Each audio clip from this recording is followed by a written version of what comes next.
지금 이 순간 중동 하늘에서 미사일이 날아다니고 있습니다. 단순한 국지전이 아니에요. 미국과 이란이 전면 충돌의 문턱을 완전히 넘어선 겁니다. 그런데 이 전쟁의 진짜 배경을 알면 더 소름이 돋습니다. 미국은 지금 38조 달러라는 천문학적 부채를 짊어진 채 달러 패권이 서서히 무너지는 소리를 듣고 있거든요. 이 위기를 돌파하기 위해 미국이 꺼내든 카드가 베네수엘라 공습이었습니다. 중국의 에너지 숨통을 끊어버리는 현대판 진주만 공습이죠. 이 거대한 힘의 충돌이 어떻게 한반도의 운명까지 뒤흔드는지 지금 바로 시작합니다. 2025년 어느 날 새벽, 이라크 상공에서 믿기 힘든 일이 벌어집니다. 미 공군의 KC-135 공중금유기가 추락한 겁니다. KC-135는 그냥 비행기가 아니에요. 전투기들이 수천 킬로미터를 날 수 있도록 하늘 위에서 기름을 주입해주는 말 그대로 미 공군의 심장 혈관 같은 존재거든요. 미 국방부는 초기에 공중급유 중 기체 간 충돌 가능성이 있다고 발표했습니다. 고난도, 기술이 필요한 작업 중 발생한 사고라는 거죠. 그런데 이란 측 무장단체가 바로 성명을 냈습니다. 우리가 미사일로 격추했다는 겁니다. 거기서 그치지 않고 탑승한 미군 승무원 전원이 사망했다고 주장하며 대놓고 과시했죠. 전 세계가 숨을 멈추는 순간이었습니다. 현장에서는 더 비극적인 상황이 펼쳐졌어요. 사막 한복판에서 실종된 미군 병사 6명을 찾기 위한 수색 작전이 시작된 겁니다. 장렬하는 태양 아래 적의 눈을 피해가며 동료를 찾아 헤매는 미군의 모습. 이 장면 하나가 이미 미국과 이란의 갈등이 얼마나 위험한 단계로 접어들었는지를 말해줍니다. 협상 테이블은 이미 없어진 지 오래였습니다. 미국이 가만히 있을 리 없었습니다. 급유기 추락 소식이 전해지자마자 워싱턴의 상황실에는 불이 꺼지지 않았고, 며칠 뒤 미국은 전혀 예상치 못한 방식으로 반격에 나섭니다. 신형 가미카제 드론 루카스를 실전에 전격 투입한 겁니다. 루카스 드론은 한번 목표물을 향해 날아가면 돌아오지 않습니다. 스스로 폭발하며 목표물을 박살내는 방식이죠. 이란의 지원을 받는 이라크 내 민병대 본부가 표적이었습니다. 드론이 건물에 꽂히는 순간 콘크리트 구조물은 그대로 산산조각이 났습니다. 그동안 이란의 드론 공세에 방어만 해왔던 미국이 똑같은 무기로 역공을 날린 겁니다. 여기서 중요한 게 있어요. 이건 단순한 보복 이상의 메시지였습니다. 전문가들은 미국이 드론 전쟁의 문법을 완전히 바꿨다고 평가했거든요. 값비싼 순항미사일 대신 저비용 고효율의 자폭 드론으로 대응한 것 자체가 전략의 진화를 뜻하는 겁니다.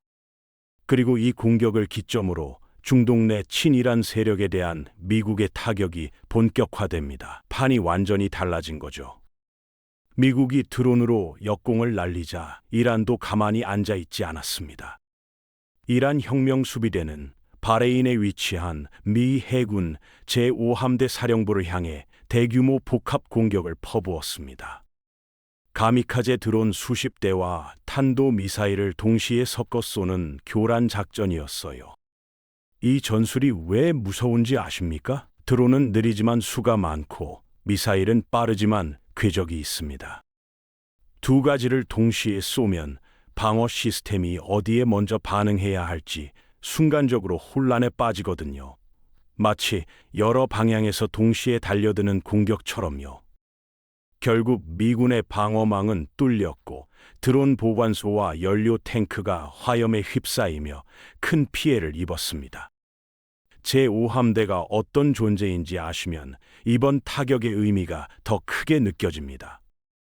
페르시아만 전체를 관할하는 미 해군의 핵심 심장부거든요. 이란은 그 심장부를 정면으로 때린 겁니다. 그리고 여기서 이란은 더 큰 카드를 꺼내 들었습니다. 전 세계 물동량의 대동맥, 호르무즈 해협을 봉쇄하겠다는 초강수였습니다. 단 하루 봉쇄만으로도 국제 유가가 폭등하는 그 해협을요. 이란이 호르무즈 해협 봉쇄 카드를 꺼내든 순간 미 해군 항공모함 에이브러햄 링컨함은 이미 움직이고 있었습니다. 피격의 잿빛 연기가 아직 가시지도 않은 상황에서 즉각적인 보복 출격 명령이 떨어진 겁니다. 목표물은 이란 내륙 깊숙이 위치한 제7 전술 전투기지였습니다. 이란 공군의 핵심 전력이 집결해 있는 곳이었죠. 링컨함에서 날아오른 함재기들은 그 기지에 맹폭을 퍼부었고 이란이 자랑하는 Su-24Mk 공격기를 포함한 다수의 항공기가 활주로 위에서 그대로 고철덩어리가 됐습니다. 하늘에서 싸우기도 전에 지상에서 박살난 겁니다. 군사 전문가들은 이 대목에서 미국의 의도를 읽었습니다.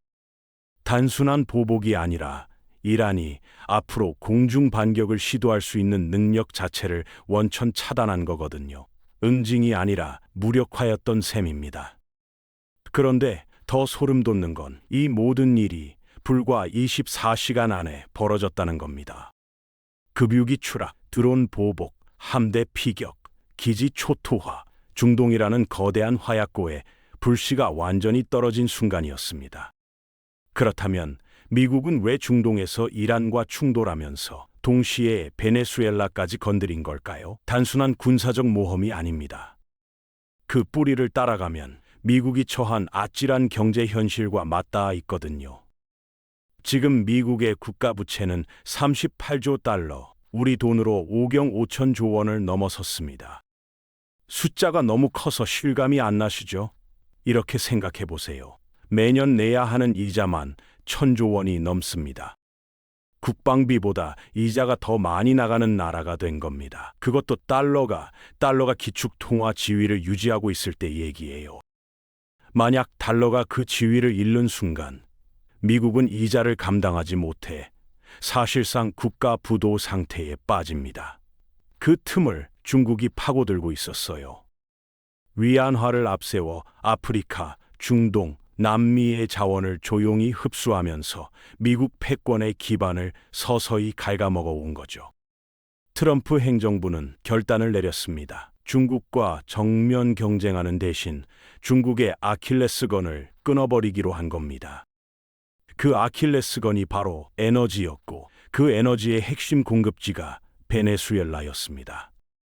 미 국방부가 이번 작전에 붙인 이름이 섬뜩합니다. 에너지 교수대. 중국의 에너지 줄기를 강제로 끊어내겠다는 의지를 작전명에 그대로 담은 거죠. 베네수엘라가 왜 그토록 중요할까요? 이 나라는 세계 원유 매장량 1위 국가입니다. 사우디아라비아보다 많은 기름이 땅속에 묻혀 있어요.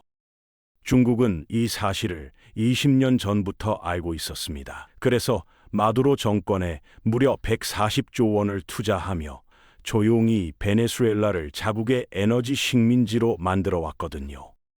그런데 미국이 그 판을 뒤집어 버린 겁니다. 베네수엘라를 군사적으로 장악하는 순간 중국 입장에서는 공장을 돌릴 기름이 끊기는 국가적 재난이 시작되는 거예요. 세계의 공장이라 불리는 나라가 연료 부족으로 생산 라인을 멈춰야 하는 상황, 상상이 되십니까?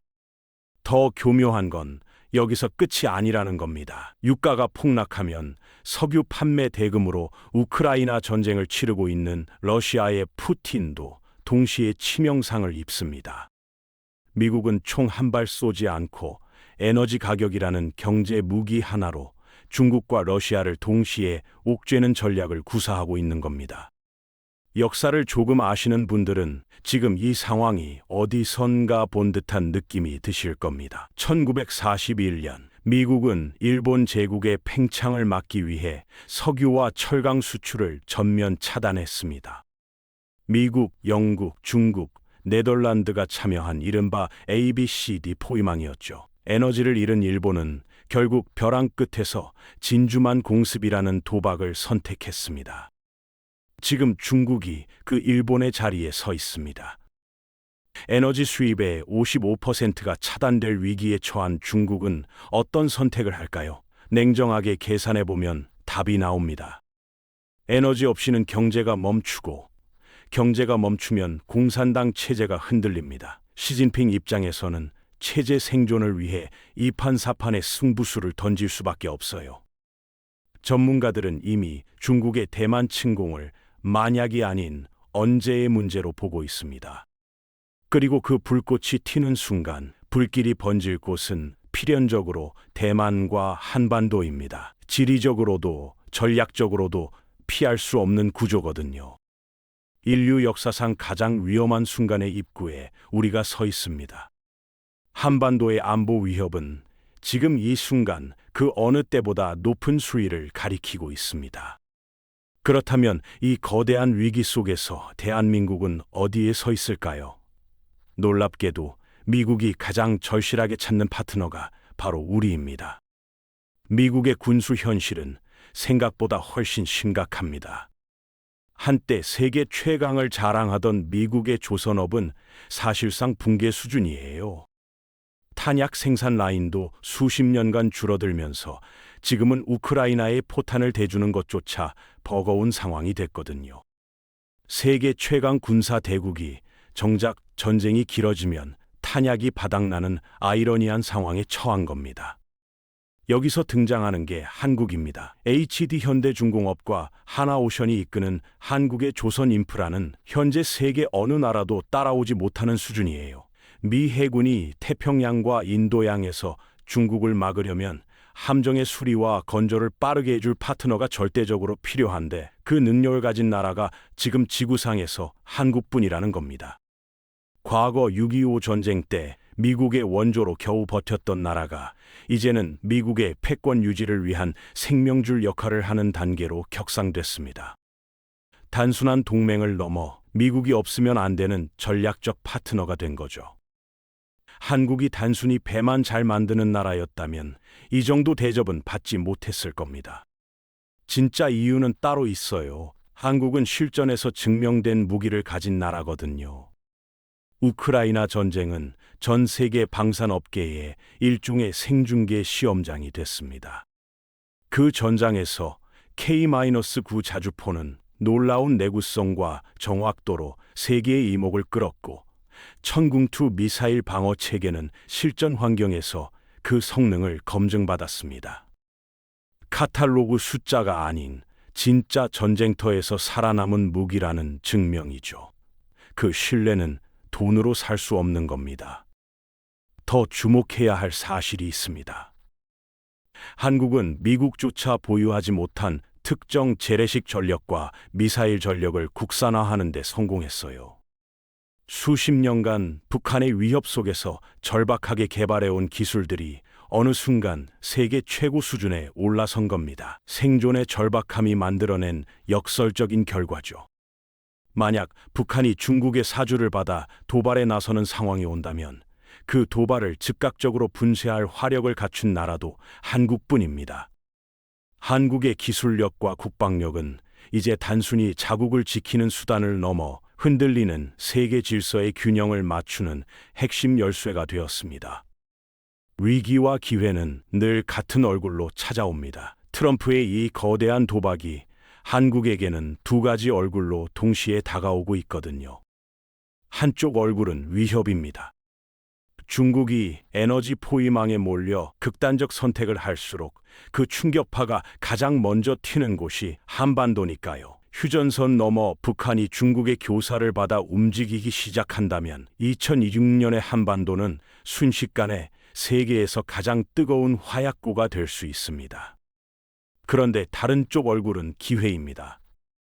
미국이 중국의 목을 조르면 조를수록 한국의 제조 능력과 방산 기술의 가치는 반대로 치솟게 됩니다. 협상 테이블에서 한국의 목소리가 그만큼 커진다는 뜻이에요. 부산에서 조선소를 운영하는 60대 사장님을 떠올려 보세요.